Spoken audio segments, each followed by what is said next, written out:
몸이 많이 아프거나 불편할 경우에는 명상도 잘 안 되고 그러는 경우가 많은데요. 그럴 때일수록 좀 부정적인 그런 감정으로 이렇게 좀 마음 자세가 그렇게 돌아가는 경우가 많아서 그럴 경우에는 어떻게 마음을 써야 할지 그 부분에 대해서 여쭙고 싶습니다. 그래서 이제 아무래도 우리가 좋을 때, 건강도 좋고, 마음의 컨디션도 좋을 때는 다 좋죠. 다 좋고 보면 마음에 일어나는 번뇌도 잘 버려지고, 잡념도 쉽게 버려지고, 어떤 일이 생겨도 쉽게 이제 놔버리고 할 수가 있는데, 특히나 건강이 안 좋을 때, 컨디션이 안 좋을 때 보면, 되게 이제 부정적인 생각이 많이 드는 거죠. 명상을 해도 잘 안 되고, 뭔가 마음도 뜻대로 안 되고, 몸도 뜻대로 사실은, 되지 않고 이러다 보면 부정적인 생각으로 흘러가기 쉽죠. 이제 사실 그 수행한 사람은, 또 이런 것들이 보면 하나의 또 좋은 기회라고 이렇게 또 여겨야 됩니다. 지금, 내 마음을 훈련시킬 수 있는 좋은 기회라고 봐야 되는 거죠. 뭐 그런 게 있습니다. 이게 사실 우리 번뇌와 장애가 우리 마음 공부를 시켜주는 겁니다. 이게 번뇌와 장애가 없으면 성장이 사실 크게 없습니다. 근데 몸이 아프거나 컨디션이 안 좋을 때 되게 보면 이런저런 번뇌나 감정에 휩싸여서 내가 빠져나오려고 힘들 때가 있단 말이죠. 근데 그럴 때 어떻게 보면은 내가 다시 가르치는 거죠. 내 몸이라는 것이 이게 내게 아니구나. 근데 그전에는 내 몸이 안 아프고, 이렇게 해서 내 몸이 내 뜻대로 움직이는 것 같아서 이게 내 건 줄 알았더니, 그래, 부처님 말씀대로 몸이라는 게 내게 아니니까 내 뜻대로 안 움직이구나. 나는 아프기가 싫은데 몸이 아프고 나는 좋은 컨디션을 유지하고 싶은데 좋은 컨디션 유지가 안 되는구나. 내 마음도 내 뜻대로 움직이는 것 같았는데 사실은 내 마음이 내 뜻대로 안 되는구나. 이러면서, 그래. 그러니까 이게 그냥 다 조건 지어져서 일어나는 그런, 현상이구나. 무하구나. 이렇게 사실은 또 가릴 수가 있거든요. 내게 아니구나. 정말 내게 아니구나. 뭐 이렇게 가르칠 수도 있단 말이죠. 그러니까 이런 기회를 보면 이 지혜를 누리는 또 큰 장애를 극복하는 하나의 시험이나 기회로 사실 삼으면 좋은 거죠. 우리가 그렇습니다. 이게 어려울 때 또는 그럴 때 내 마음을 잘 다스리고 내 마음의 장애를 잘 버릴 수가 있으면 그러면 굉장한 성장을 합니다. 세속에서도 마찬가지잖아요. 세속에서도 어려운 일들을 한번 극복해서 겪어내면 사람이 엄청 성장합니다. 명상을 할 때도 마찬가지입니다. 명상을 할 때도 내가 되게 힘들거나 어려울 때 이때 이제 지혜를 일으켜서 그런 마음을 놓아버리잖아요. 이제 부정적인 마음을 놓아버리고 또는 번뇌에 휩싸였던 마음을 놓아버리고 이렇게 할 때 보면 그때 이제 큰 또 명상의 발전이 있을 수가 있습니다. 그러니까 명상이 몸이 아프지 않고 건강하고 별 문제가 없을 때는 정말 이제 명상할 좋은 어떤 환경이 나한테 갖춰졌구나 이렇게 이제 즐겁게 받아들이면 되는 것이고 또 번뇌가 너무 죽을 듯이 일어나고 몸이 너무 앉아있기도 힘들고 이럴 때는 그럴 때는 또 조금 어려운 어떤 지금 마음의 문제를 이제 풀 시간이 됐구나. 지금 장애를 잘 알고 잘 극복하면 또 크게 성장할 수 있는 기회가 되겠구나. 이렇게 또 여기면 좋습니다. 이게 특히나 몸이 아플 때는 우리가 평소에 몸이 내 거라고 여기 쉽거든요. 평소에 내 뜻대로 움직이고 내 거라고 여기지만, 몸이 아플 때가 되면, 이게 내 게 아니구나. 몸이라는 게 항상 건강하지 않구나. 그래, 나는 항상 건강한 줄 알았더니만 항상 건강하지 않구나. 하고서 몸의 본질을 또 이제 이해하는 또 계기가 되거든요. 그러니까 이제 이런 어떤 뭐랄까 이제 장애를 극복하고 수행을 성장시키는 그런 계기로 삼으면 좋을 것 같습니다. 예.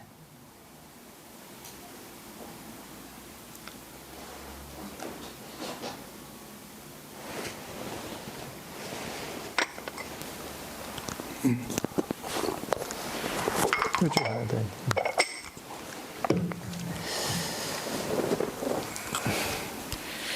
네.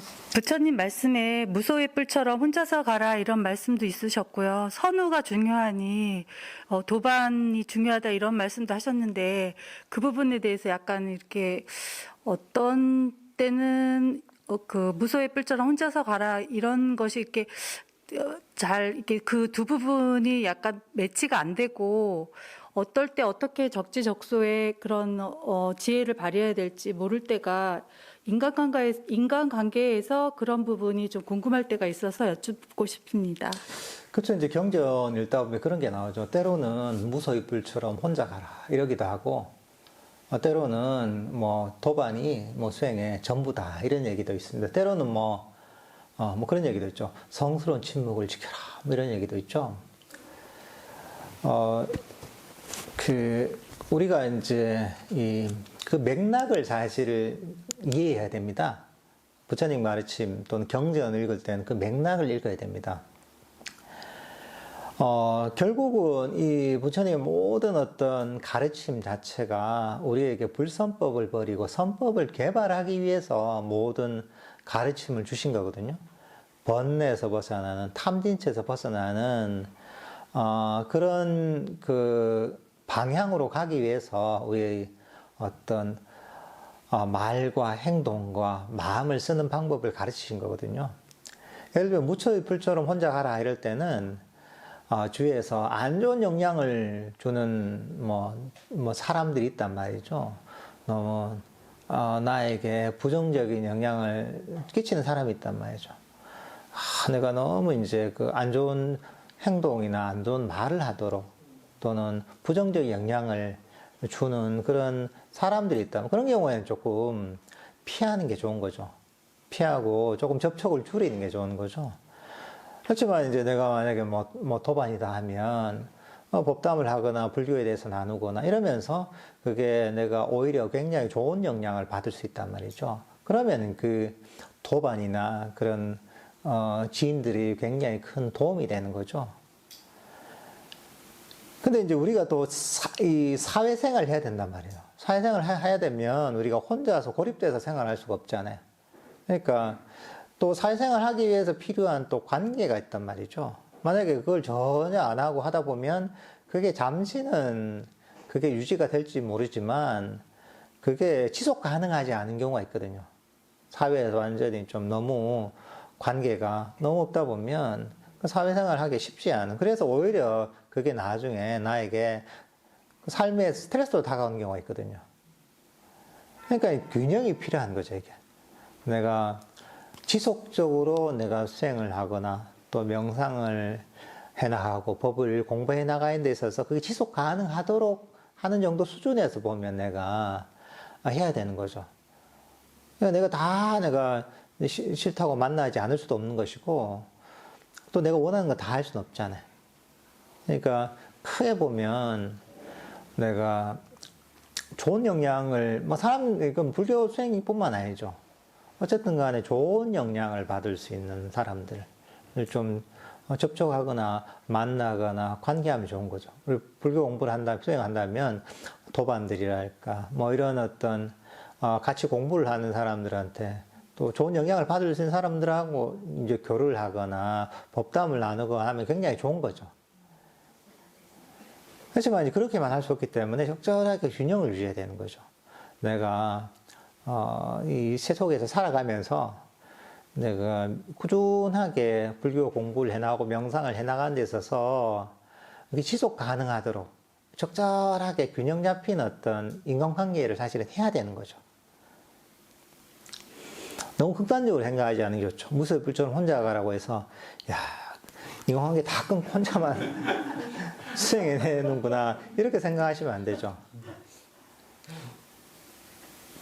이게 중요한 건 내가 지속 가능해야 됩니다. 지속 가능하면 그렇지만 어느 정도는 우리 선택을 해야 되죠. 왜냐하면 우리의 삶은 유한합니다. 시간은 한계가 있습니다. 이게 나의 에너지도 한계가 있고 그렇기 때문에 삶을 사는 것 자체가 내 선택의 연속입니다. 그러니까 이제 그 선택을 아주 내가 소중한 한정된 시간과 에너지라는 자원을 내가 어디 쓰느냐의 문제거든, 삶을 살아가는 게. 그러니까 이제 내가 어디에 얼만큼 가치를 보유하느냐에 따라서 보면 내가 거기에 시간과 에너지를 쓰겠죠, 이제. 그러니까 너무 그냥 주어진 대로 그냥 상황에 따라 이렇게 이제 사는 거 맞지 않은 거죠. 어느 정도 자기가 선택을 해야 되는 거죠. 선택을 하고 가지를 좀 쳐줘야 되는 거죠. 그런 게 필요합니다.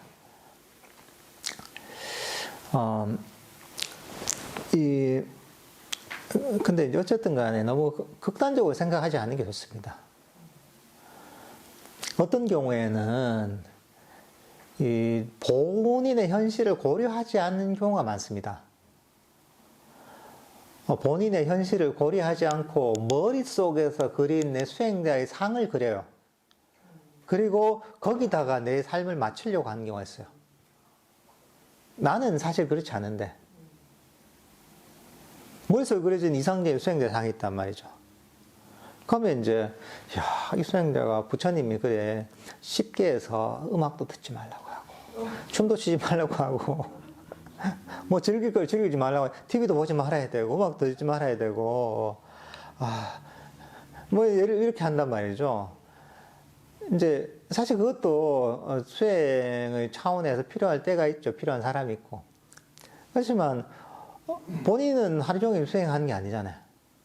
하루에 한 30분만 한단 말이죠. 하루에 30분 하면서 이제 그 생각을 한단 말이죠. 예를 들면은 그건 이제 내 자기의 현실을 고려하지 않은 거죠.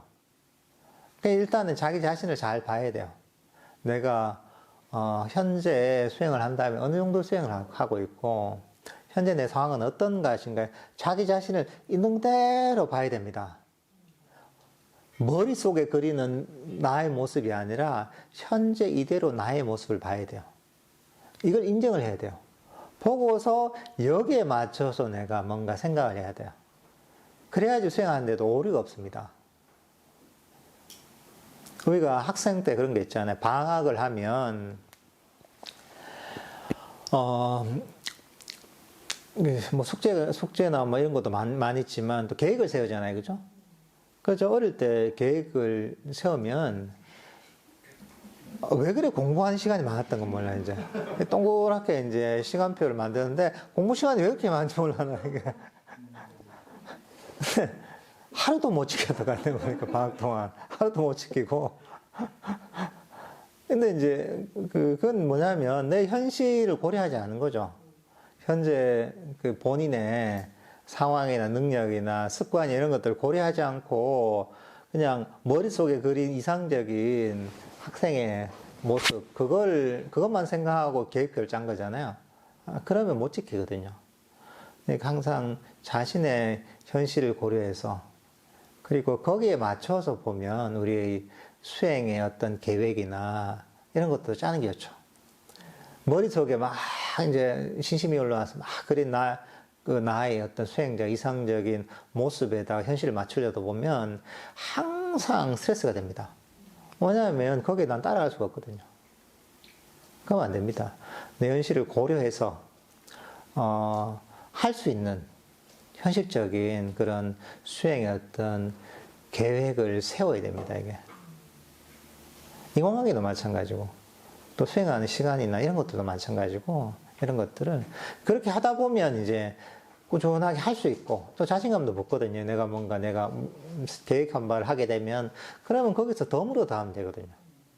그렇게 하다 보면 큰 어떤 부담 없이 명상을 해나갈 수 있고 그러다 보면 명상에 재미도 생기고 재미가 생기다 보면 또 명상도 훨씬 더 좀 더 깊이 할 수 있고 이렇게 자연스럽게 수행을 발전시켜 나가는 게 사실은 제일 좋습니다, 이게. 네. 그러니까 그런 것들을 잘 고려해 보시면 좋을 것 같습니다.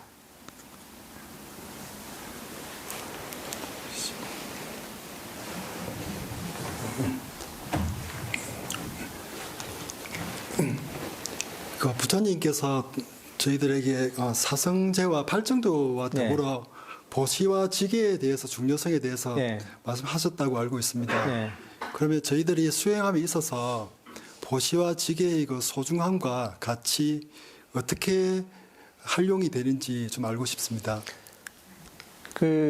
사실 부처님 그런 일화가 있습니다. 부처님의 첫 번째 제가 제자 중에 제1의 제자가 아나타 빈디카 장자가 있습니다. 급고독 장자라고 하죠.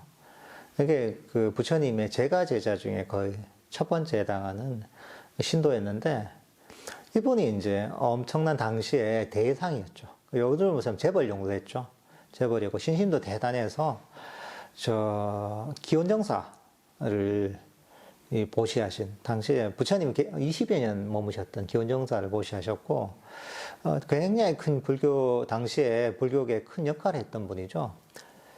그분하고 일화가 있는데, 그분이 이제 부처님 신자가 돼서 상당한 기간이 지났을 때 몸이 아파서 그때 부처님이 병문안을 간 적이 있어요. 부처님이 갔나, 내가 보면. 하여튼 제자들이 가는 모양이다. 부처님 제자들이 갔는데, 그때 그런 게 있어요. 쭉 하다가 이제, 그때 무아에 대한 법문을 해주세요. 그 부처님 제자들이 아나타 빈디카 장자한테. 그러니까 이제 그 장자가, 야, 이런 법문이 있었냐고, 처음 들어본다고. 이런 얘기를 하는 대목이 나오거든요. 근데 그건 뭐냐면, 부처님께서 여러 가지 사성제 팔정도 수행에 대한 아주 깊은 얘기도 하시지만, 특히나 많은 경우에는, 특히나 제가 제자들한테는 보시와 지계에 관한 법문을 굉장히 많이 하셨습니다. 이게 이제 보시와 지계에 관한 법문이 흔히 이제 생천 법문이라고 하거든요. 천상에 나는 법문이라고 하거든요. 보시하고 지계에서 우리가 그런 복을 받는다는 거죠. 큰 복을 받는다는 거죠. 그러니까 왜 이런 그런 가르침을 주셨냐? 첫 번째가 뭐냐면, 일단은 이 사람들이 법을 들을 수 있고 수행할 수 있는 그런 조건에 처해야 됩니다. 우리가 너무 악도에 떨어지거나 환경이 안 좋으면 법을 들을 수도 없고, 법을 들었다고 해도 실천할 수 있는 그런 환경이 안 됩니다. 굉장히 괴로운 상태인 거죠. 우리가 부처님 법을 배우고 실천하려면 선처에 나야 됩니다, 이게. 우리 인간으로 난 것도 선처에 난 거죠. 또 그런 기회를 가져야 됩니다. 그러려면 복이 있어야 됩니다. 인생에 좀 여유가 있어야 되고, 삶에 인간 같은 어떤 선처에 태어나야 됩니다. 그러니까 이제 일단 이게 보시와 지계가 보면, 복을 받아서 복된 어떤 삶을 살 수 있는 기초가 됩니다, 이게. 그렇게 해야지 사실은 좀 더 높은 차원, 지금 금생의 삶도 편안하고, 그리고 좀 더 높은 차원의 수행도 사실 할 수 있는 기초가 되거든요. 또 한 가지 뭐냐면, 보시와 지계를 지켜야지 보면, 그것을 통해서 법에 대한 인연이 맺어집니다. 그러니까 우리가 대부분 절들이 보면, 지금 우리나라에서도 기복이 거의 중심이란 말이죠. 복을 빌고 또 복을 받으려고 하는, 복을 짓고 복을 받는 어떤 그런 기복 불교가 대부분인데, 그 기복 불교도 사실 필요한 겁니다. 왜냐하면 우리가 본격적인 명상을 하지 않는다고 해도 절에 와서 기도하고 보시하고 봉사하고 이게 보시잖아요. 이런 걸 통해서 보면 절과 인연을 맺고 복을 짓는 겁니다. 그 인연이 성숙해서 우리가 점점 좀 더 깊은 법문을 들을 기회가 생기고, 또 불교에 대한 이해가 깊어져서 불교의 본질적인 부분을 수행할 수 있는 기회도 언젠가 생기거든요. 그런 인연들이 무르익고 성숙을 해야 되거든요. 그런 어떤 인연을 맺어주는 그런 측면도 있습니다. 또 한 가지는 뭐냐면 보시와 직계 자체가 수행입니다. 실제로 이제 보시라는 건 뭐냐면 내 걸 놔버리는 겁니다. 내가 갖고 있던 것, 내가 갖고 있던 물질, 나의 시간, 나의 노력, 나의 지식, 어떤 여러 가지를 다 내 거를 내놓는 거거든요. 이게 놓아버리는 겁니다. 옮겨지는 걸 놓아버리는 거죠. 그것도 어떻게 보면 그 좋은 대상을 향해서 놓아버리잖아요. 그러니까 이제 이 놓아버리면 어떻게 보면 시작이 보시라고 할 수가 있습니다. 이게. 그걸 통해 이 수행할 수 있는 인연을 맺고 또는 수행할 수 있는 복을 짓는 거죠, 이게. 그리고 지게도 마찬가지입니다. 지게도 우리가 흔히 불자들은 오계라고 하잖아요. 살도망조에서 살생하지 말고 도둑질하지 말고 사태능맹을 하지 말고 거짓말하지 말고 술 마시지 말고 뭐 이런 게 있단 말이죠. 예를 들면 이런 걸로 대표되는 덕 있는 삶을 사는 거죠. 이 자체가 뭐냐면 우리를 뭐라 그러지 우리에게 복을 갖다 주기도 하고 한편으로는 이걸 통해 탐진치가 가라앉게 됩니다. 우리가 막 거짓말하고 욕심내고 살생하잖아요. 그러면 탐진치가 죽을 듯이 일어납니다. 그 행위로 인해서 좋지 않은 행동, 말로 인해서 탐진치가 엄청나게 일어나게 됩니다. 덕 있는 삶을 살지 않고 수행하는 거 불가능합니다. 내가 막 하고 싶은 대로 막 이제 그 계에 어긋나는 이런 행동을 많이 하고 수행을 하려고 하잖아요. 마음이 안 가라앉습니다. 그러니까 사실은 이 덕 있는 삶이 바탕이 돼야지 마음의 거친 번뇌가 가라앉습니다. 이 계를 통해서 보면 거친 마음의 탐진치를 가라앉힙니다. 그러니까 이것도 수행의 기초가 되는 거죠, 이게. 보시와 지게는 보통 생천법문이라고 해서 복을 받는, 복을 지어서 복을 짓는 거죠. 그래서 복을 받아서 좀 더 행복한 어떤 삶을 누리게 만드는 문천이 되기도 하고 수행의 아주 기초가 됩니다.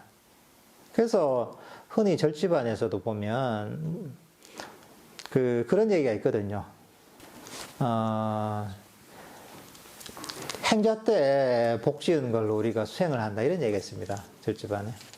왜냐하면 우리 한국에서 출가를 하면 행자 생활 하거든요. 뭐 6개월, 1년 정도 하는데 그때 굉장히 뭐 이것저것 힘든 일들 많이 합니다. 절집안에 힘든 일들을 다 하거든요. 근데 그때 이제 어떻게 봉사하고 내가 남들이 하기 싫어하는 일들을 다 하는 거거든요. 이제 그게 어떻게 보면 이 복이 돼서 그 복으로 보면 수행을 한다 이런 얘기도 합니다. 그래서 옛날에는 복을 많이 준다고 한 행사생활 좀 하다가 계를 받을 때쯤 되잖아요. 그럼 도망갑니다. 딴절로 이제 도망가서 또 행사생활 하는 거예요. 하다가 이제 또 한 1년쯤 하다 또 도망가요 이제. 그래서 어떤 스님은 내가 아는 스님은 행사생활 3년, 3, 4년 한 분도 있습니다. 이게. 그래서 또 예를 들면은 옛날에 조금 큰 어떤 선언이 있는 데 같으면 예를 들면은 그 공양을 부를 때 사는 데가 있거든요. 요즘은 모르겠는데 공양을 부를 때 사는 데가 있단 말이죠. 어떻게 보면 그게 절집안에는 나름 출가 연도에 따라 일종의 이제 선배 후배가 결정되거든요. 좌차라고 하는데, 근데 보통 이제 힘든 일들은 법납이 낮은 스님들이 하고, 좀 편안한 일들은 어떻게 보면 법납이 높은 스님들이 하시는데, 근데 때로는 보면 성호에서도 뭐 공양을 짓거나 되게 힘든 일이거든요. 부를 때 사는 게. 그런 것들도 보면 법납이 많은 스님들이 이제 이제 지원을 해서 자청을 해서 하는 경우가 있어요. 뭐 그런 하시는 얘기가 그런 거죠. 이제. 내 복을 좀 지어야지. 내가 보니까 복력이 약해서 내가 수행이 잘 안 되는 것 같다. 이렇게 해서 그런 일들을 자청해서 하는 경우도 있거든요. 그러니까 사실은 이제 수행을 하려면 사실 그런 복이 좀 있어야 됩니다. 복이 있어야지 수행하는데 장애가 별로 없습니다. 그러니까 이제 이런 것들도 있기 때문에 사실 보시와 지게도 잘 알고서 실천하는 게 중요한 겁니다. 그러니까 본인 수행만 다 해서 다 이제 이런 사람도 있잖아요. 보시와 지게 이런 것들은 이러면 수행이 장애가 많습니다. 사실 우리 마음이 보면 또 이제 그런 경우도 있단 말이죠. 조금 비슷한 부분이긴 하지만 내가 수행한다고 해서 내 수행만 해야지 하고 아무도 안 해. 그러면은 남들이 뭐 해라 하면 난 수행해야 된다 하고 이런 사람이 있단 말이죠. 그 수행을 잘할 것 같죠? 아닙니다. 왜냐하면 수행이라는 게 놓아버리는 과정이잖아요.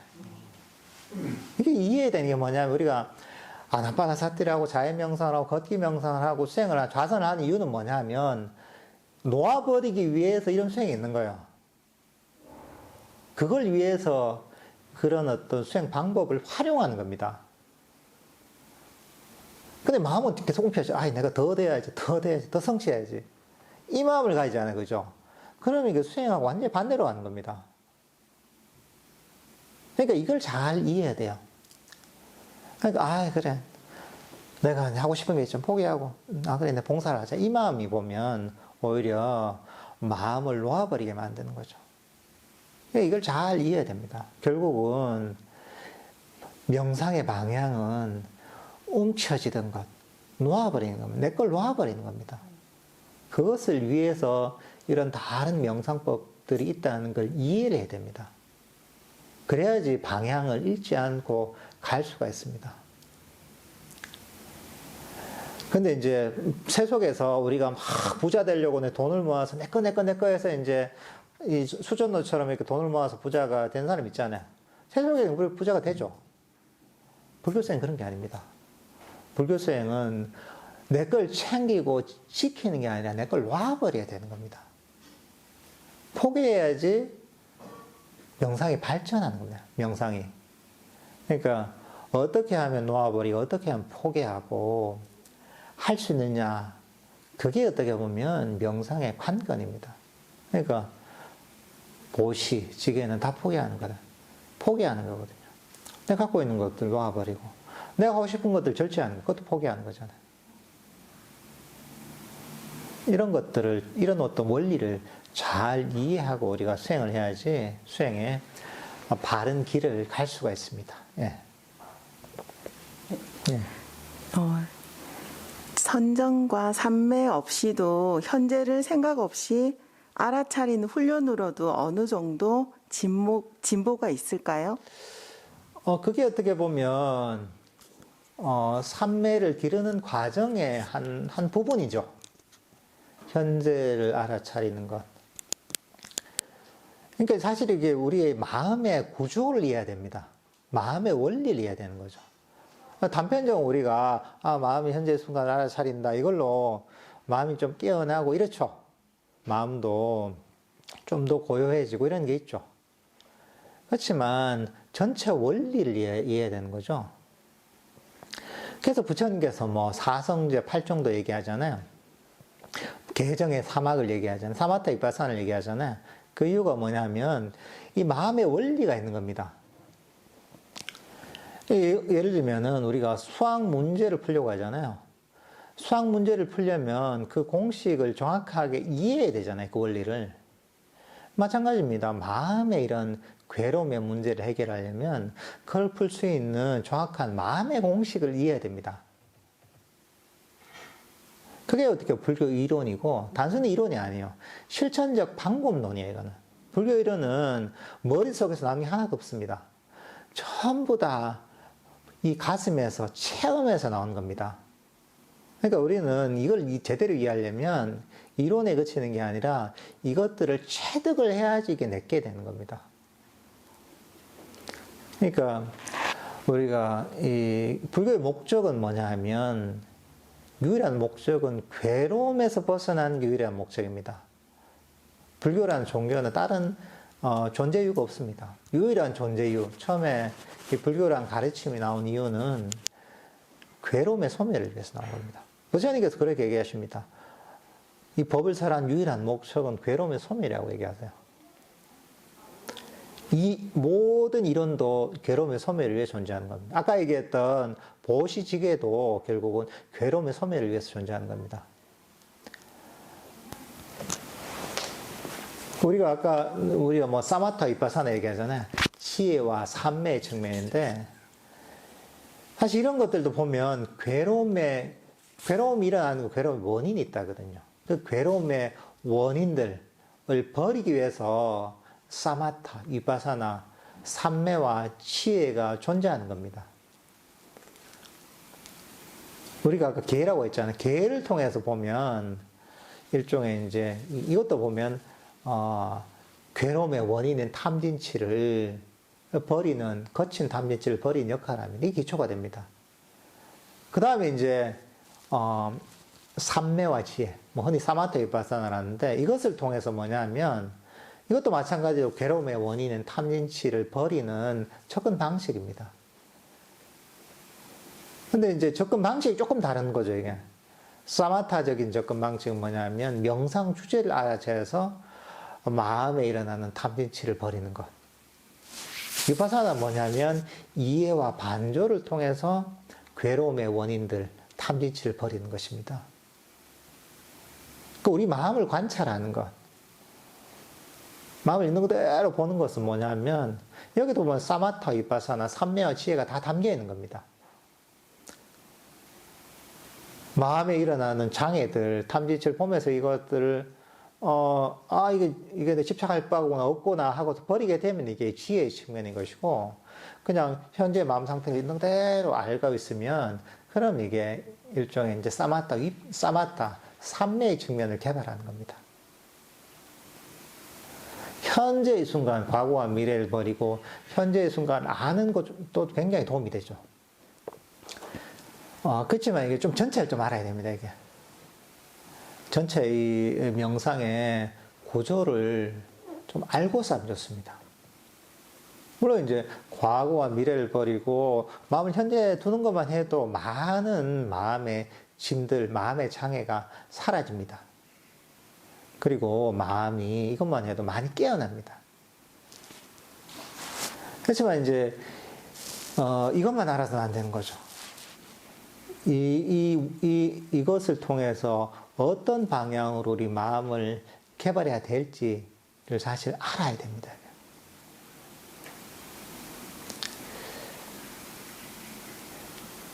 자세히 얘기하면 너무 길어질 것 같고, 이 정도로 이건 답변하면 되겠습니다.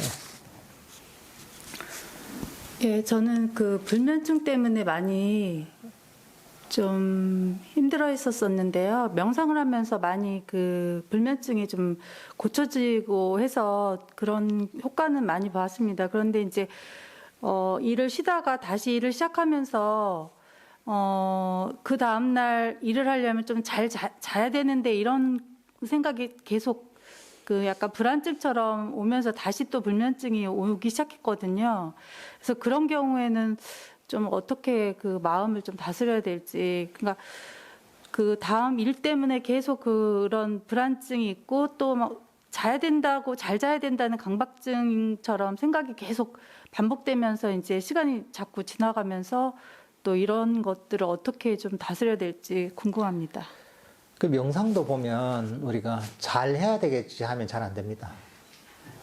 잠자는 것도 잘 자야지 하면 잠이 안 오죠. 자야지 하면 잠이 안 온 겁니다. 결국은 그게 뭐냐면 기대감이나 긴장감을 만들어내거든요. 원하는 게 있으면 사람 마음이 긴장이 됩니다. 기대하는 게 있습니다. 그러니까 명상할 때도 우리가 처음에 긴장을 풀잖아요. 몸의 긴장을 풀고, 몸의 긴장을 풀므로 인해서 마음의 긴장을 풉니다. 릴렉스하게 됩니다. 마음을 아주 편안하게 만들어줍니다. 그게 이제 명상하는 기초입니다. 사실 우리가 명상을 해서 하다 보면 마음이 편안해지고 그러다 보면 잠이 잘 옵니다. 그 이유가 뭐냐면 긴장도가 굉장히 떨어집니다.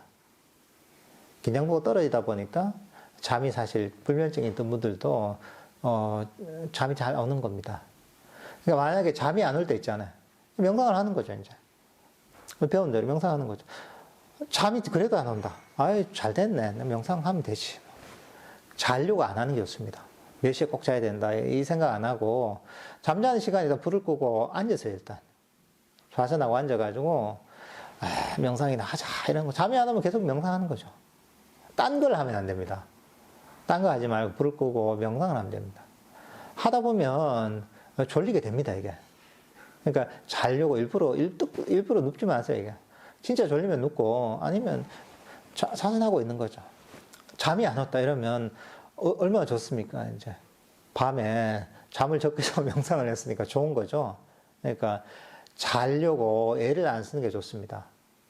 잠자는 시간 되면 일단은 그 불을 딱 끄고, 그 다음에 좌복 같은 데 앉아서 명상을 하는 거죠. 편안하게. 배운 대로. 긴장을 풀고 명상을 하는 거죠.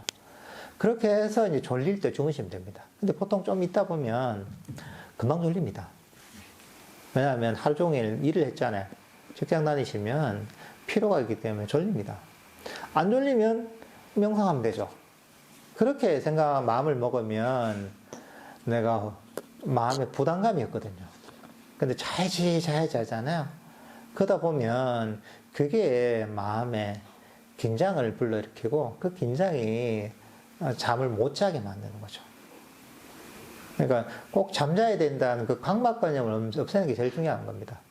그러니까 잠자는 시간에 뭐 굳이 일찍 자야 되나, 불을 끄고 명상이나 하지, 명상하다가 졸리면 자지, 이런 마음을 가지면 됩니다. 그러면 뭐 불면증도 큰 문제가 없습니다, 이게. 그렇게 하시면 좋을 것 같습니다. 그리고 사실 꾸준하게 하다 보면, 명상을 하다 보면 마음이 편안해집니다. 편안해지면 이 불면증 같은 증상도 나중에는 완전히 어느 순간에 사라지게 돼 있습니다, 이게.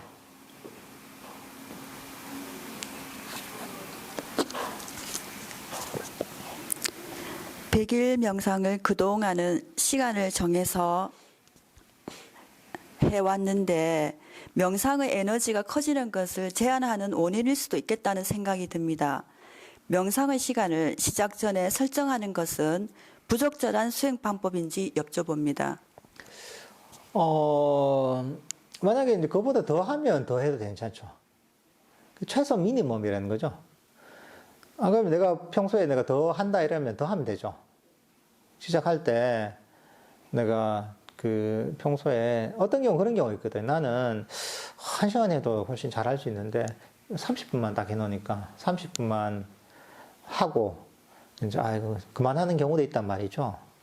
자기의 어떤 능력을 제한하는 측면도 있는 거죠. 실제로 보면 그런 경우도 꽤 있습니다. 근데 이제 처음 하는 사람은 보통 못 채우는 경우가 많거든요. 40분 해야 되는데 하는데 그걸 안 맞춰놓으면 한 20분 하다가 이제 힘드네 이러고 그만둔단 말이죠. 그런 경우가 사실 많거든요. 그러니까 처음에는 그렇게 오래 잘 안 하게 해보면 알고, 자기가 본인이 그렇게 오래 안 하는 경우에는 시간을 맞춰놓은 게 좋습니다. 그래야지 최소한 그 정도라도 하거든요. 30-40분이라도. 그 시간까지는 하거든요. 근데 만약에 내가 명상을 좀 많이 해서 명상이 좀 익숙해지고 조금 몰입이 된다 이러면 30-40분이 너무 짧게 느껴질 수가 있습니다. 그럴 때는 뭐 설정을 안 하고 해도 되죠. 그리고 때로는 우리가 안 해봐서 못하는 경우도 있습니다. 예를 들면 우리 지금 동한 거잖아요. 동한 거 선원에서 보통 하루에 자선을 한 9시간, 10시간 합니다. 이게 평균이 그렇습니다. 처음 하면 되게 힘들 수 있죠. 처음 하는 사람들은. 근데 나중에 다 합니다. 그래서 좀 지나다 보면 한 8시간 하는 선원도 있단 말이죠. 그러면 되게 여유가 있습니다. 8시간, 이렇게 편안하게 해도 되나, 이런 생각이 들 정도예요. 나중에 하다 보면, 처음에 하는 사람들은 8시간을 어떻게 하나, 이런단 말이죠. 보통 사람은, 업무 안 나잖아요. 근데 또 하면 합니다. 그 다음에 이제 9시에 10시간을 하는 데가 있단 말이죠. 10시간도 할만해요. 하다 보면. 어떤 데도 보면 좀 약간 하드콘 12시간 하는 데 있어요. 하루에. 그것도 못할 까지 다 합니다, 이게. 그것도 한 14시간 하는데, 14시간. 제가 14시간 하는데 한번 있어봤는데, 옛날에. 그것도 못할 거죠. 그거 다 합니다. 이게 이제 또. 그 인간이라는 게 다 적응을 합니다. 이게. 그 때로는 우리가 안 해봐서 못하는 경우가 있습니다. 지레. 안 해봤으니까 못할까. 자기 한계를 설정하는 경우가 있습니다. 그러니까 못하는 거예요. 근데 만약에 예를 들면은 아까 집중명상이지만 집중명상이 좋은 게 뭐냐면 우리가 좌선이나 수행을 제법 오래 하거든요. 어떻게 보면 하루 종일 한다고 할 수 있거든요. 무건을 하니까. 그런 경험이 없단 말이죠. 근데 하루에 한 6, 7시간, 8시간 이렇게 수행을 하잖아요. 3박 4일. 그 다음 이제 집에 와서 1시간 하는 게 너무 쉽습니다. 30분 사는 사람도 한 2시간은 쉬울 거예요, 아마. 그러니까 이제 우리 마음을 훈련을 안 시키고 내 한계를 너무 설정해서 안 되는 것이지, 실제로는 이제 더 할 수 있다는 거. 그러니까 요즘 학원들도 막 그런 게 있잖아요. 이게 기숙학원에서 막 감시해 가면서 막 시키는 경우가 있잖아요. 근데 그런 것도 그 성적 향상에 도움이 많이 된다고 하잖아요. 안 그런 친구도 있지만 대부분 경우에 도움이 많이 된다고 하거든요. 그 이유가 뭐냐면 본인이 어떤 습관이 보면 그렇게 형성이 안 돼서 본인이 한계를 설정해 놓는데 그걸 약간 푸시해주면 환경을 그렇게 만들어주면 그렇게 따라가는 경우가 있는 거죠. 명상할 때도 사실 그런 게 있습니다. 그러니까 시험 삼아 해보는 거죠. 이제 아까 말씀하셨다시피 보면 명상을 좀 해봐서 좀 익숙해져서 너무 좀 한 3, 40분 하는 거 짧게 느껴진다면 시간 안 정확하면 좀 해보는 거지. 얼마나 할 수 있는가. 그것도 좋은 방법이죠. 우리가 어차피 손해볼 게 뭐가 있습니까? 우리가 실험을 해보는 거죠. 이렇게도 해보고 저렇게도 해보고 실험을 하는 그 실험 정신이 사실 필요합니다. 그러다 보면 이제 이렇게도 해보고 저렇게도 해보다 보면 내 마음을 좀 더 이해하게 되고 내 한계를 또 이해하게 되거든요. 그러면서 점점 배워나갑니다. 너무 틀에 박힌 생각을 하지 않는 게 좋습니다. 결국은 이거는 기본 방법은 있지만 기본 원리는 있잖아요. 사성제 팔동도란 사마타 위파사나라는 기본 원리나 기본 방법은 있지만 그 응용 방법은 뭐 안 됩니다. 결국은 이게 명상이 잘 되면 되는 거예요. 명상이 잘 되면 그게 제일 좋은 방법이에요. 사람마다 그건 조금 다를 수 있거든요. 이렇게도 해보고 저렇게도 해보고 하면서 이제 내 나름의 노하우와 경험을 쌓아가면 참 좋습니다. 예. 호흡 명상을 할 때 호흡에 집중한다. 들숨 날숨에 집중하는 것에 대해 갖고 사실 좀 궁금한 점이 있는데 또 그 호흡에 집중을 하고 들숨 날숨을 하다 보면은 그 과정에서 동시에 일어나는 어떤 몸의 반응이 코끝으로 들어오는 어떤 공기 흐름의 감각이라든지 또 아랫배의 움직임들이 동시에 같이 일어나고 느껴진단 말이에요. 그렇죠. 들었는데 이거 역시도 자 그러면 내가 어디에 집중을 해야 되는지 호흡 명상에 호흡에 집중을 해라 했을 때에 내가 어디에 집중을 해야 되는지 그게 좀 이해가 사실은 잘 안 되잖아요. 또 내가 그렇다고 이래 하다가도 어떨 때 보면은 잡념이 들어오면은 빨리 알아차리고 다시 호흡으로 돌아오라. 그러면 돌아왔을 때 내가 과연 어디에 집중을 해야 되는지 자연적으로 동시에 일어나는 아랫배의 움직임도 느껴지고 코앞으로 들어오는 공기 흐름도 느껴지는데 다시 호흡에 집중해라. 그러면 내가 어디에 집중을 해야 되는지 그런 부분들이 궁금했었습니다. 그렇죠. 이제 그런 어떤 의문이 들 수가 있죠. 호흡을 할 때. 왜냐하면 호흡이라고 할 때 보면 호흡도 여러 가지에 초점을 맞출 수 있고, 코끝에 맞출 수도 있고, 때로는 배에 맞출 수도 있고, 흐름에 맞출 수도 있고, 또는 온도가 있을 수도 있고, 그죠? 여러 가지 측면이 있단 말이죠. 근데 호흡 명상할 때 호흡이라는 것은 그냥 호흡이 있음을 하는 겁니다. 그러니까 이건 뭐냐면, 호흡 명상할 때 중요한 게 뭐냐면,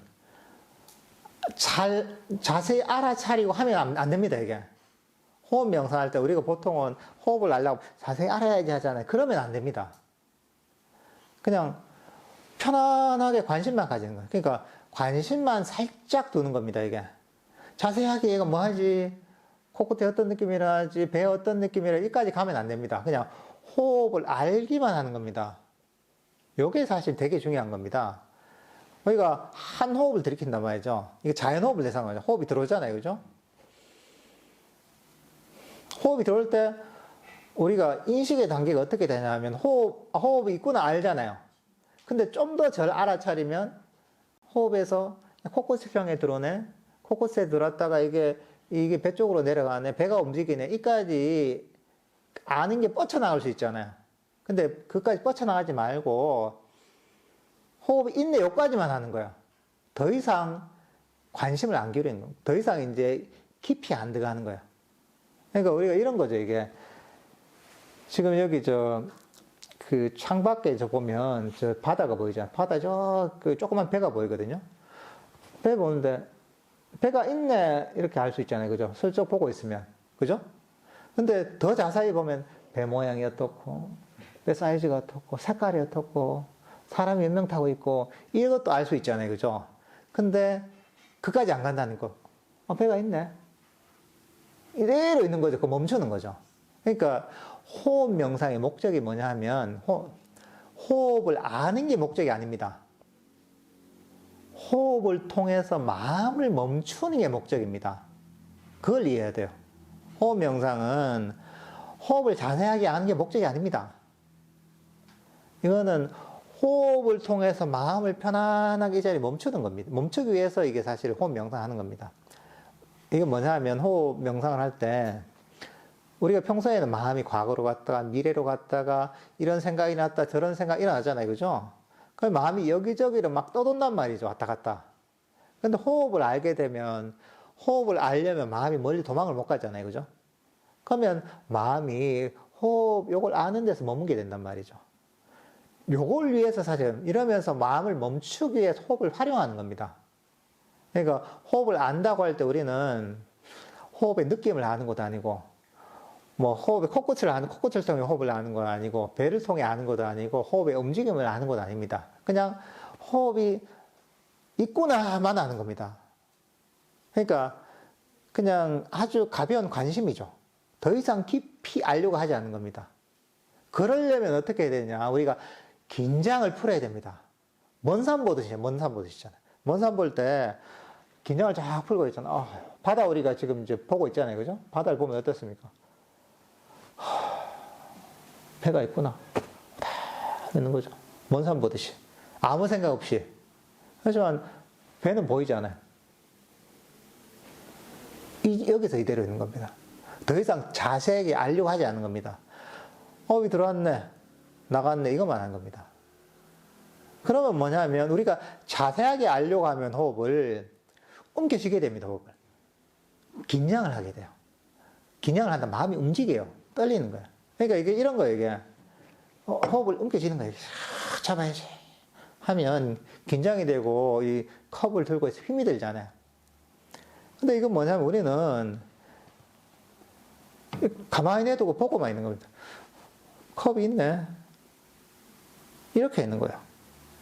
그러니까 긴장을 쫙 풀고 릴렉스하고 자세하게 알려고 하지 마십시오. 호흡이 내가 뭐 하고 있지 이 정도 관심만 가십시오. 들어왔구나 나왔구나 편안하게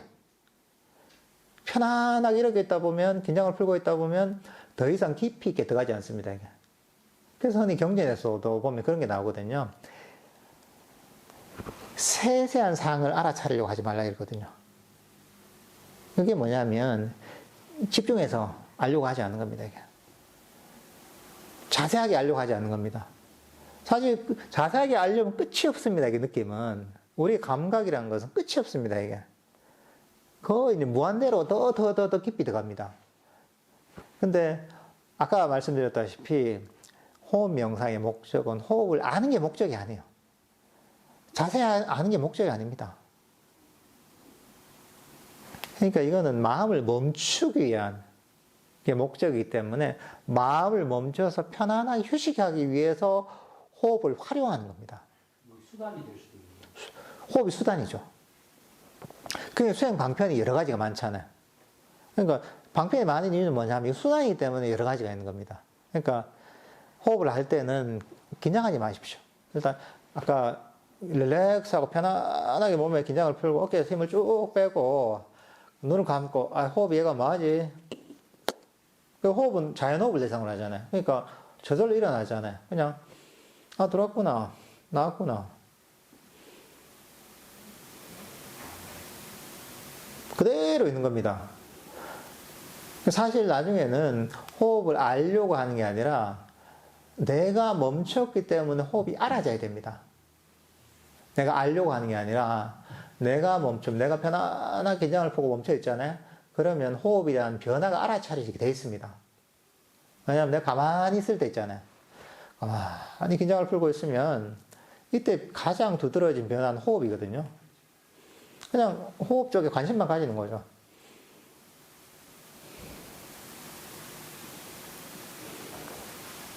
들어왔구나 나왔구나 이걸 아는 거죠. 호흡이 들어왔구나 나왔구나 생각 없이 아는 거죠.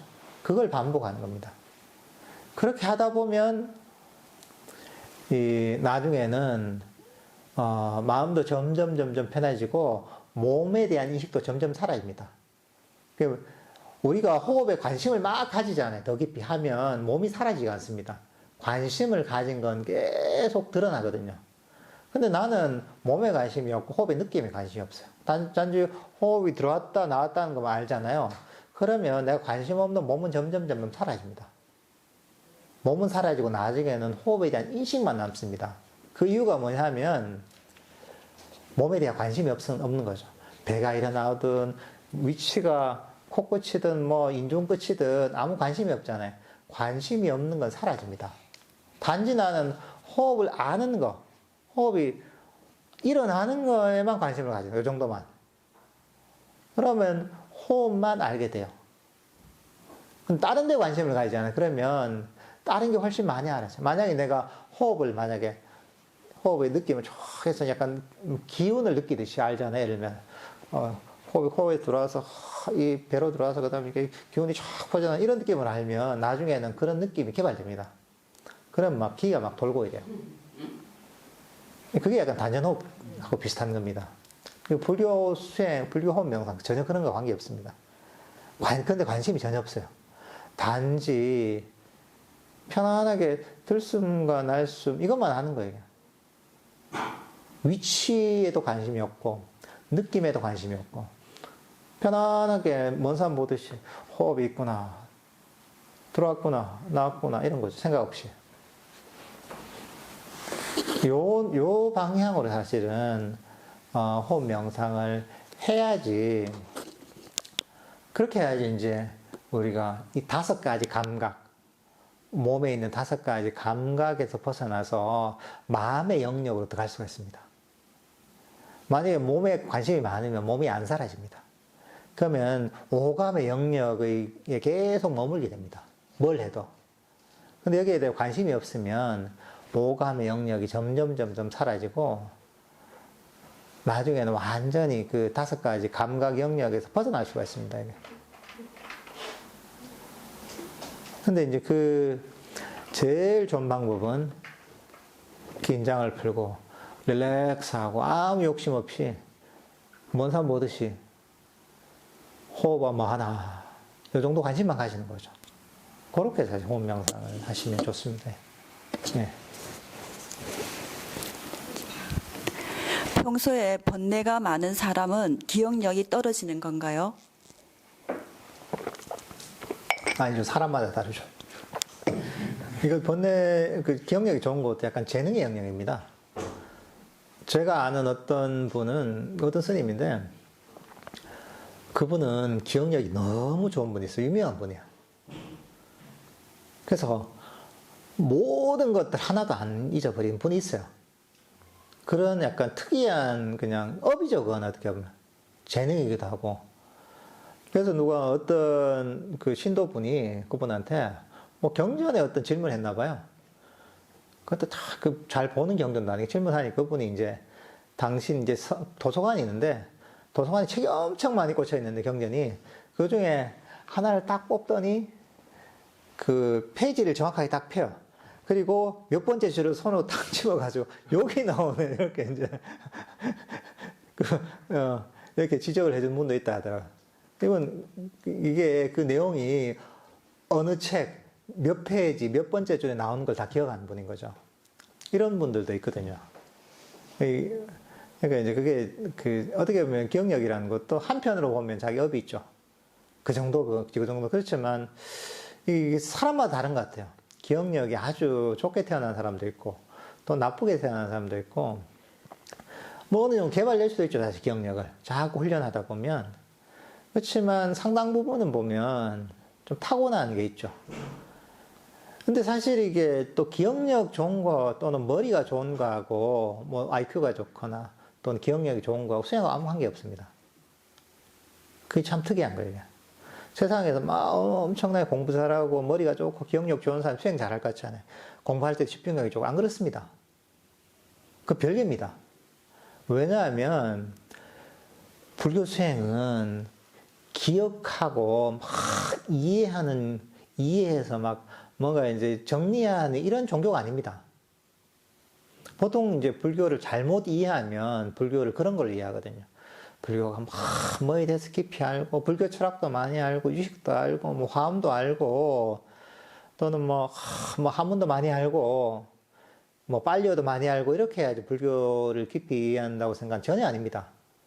아까 얘기했지만 불교의 목적은 괴로움의 소멸의 목적입니다. 아주 이거는 뭐냐면 괴로움을 소멸시키기 위한 실천적 방법론입니다. 그러니까 괴로움의 소멸을 잘 시키는 사람이 이제 불교를 가장 잘 이해하고 잘 실천한 사람입니다. 근데 괴로움의 원인이 무엇이냐? 탐진치고 가래라고 합니다. 욕심이고 실험, 썩는 불만족, 어리석음이 바로 괴로움의 원인이거든요. 훔치지려고 하는 집착이 괴로움의 원인이거든요. 그러면 이제 우리가 수행을 하는 목적이 뭐냐? 놓아버리기 위해 수행하는 겁니다. 욕심을 놓아버리고, 불만족을 놓아버리고, 분노를 놓아버리고, 실험을 놓아버리고, 훔쳐심을 놓아버리게 하는 겁니다. 우리가 아까 그 호흡명상도 그걸 위해서 활용하는 겁니다. 자연명상도, 걷기명상도, 모든 수행법이 결국은 이 탐진치를 놓아버리고, 욕심을 놓아버리고, 집착을 놓아버리기 위해서 이 모든 것들, 사마타 위파사나, 계정에, 사막이 모두 존재하는 겁니다. 보시와 지게도 마찬가지입니다. 결국은 그것을 위해 존재하는 겁니다. 근데 이게 내가 지식이 많다고 뭐 잘하는 건 아니잖아요.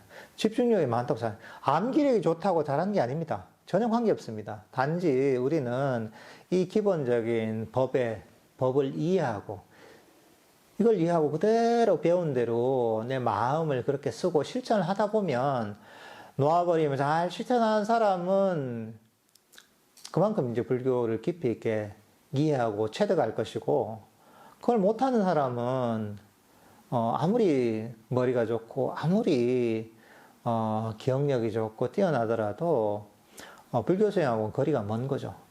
그러니까 세속에 얘기하는 지능이나 지식하고는 완전히 별개의 것입니다.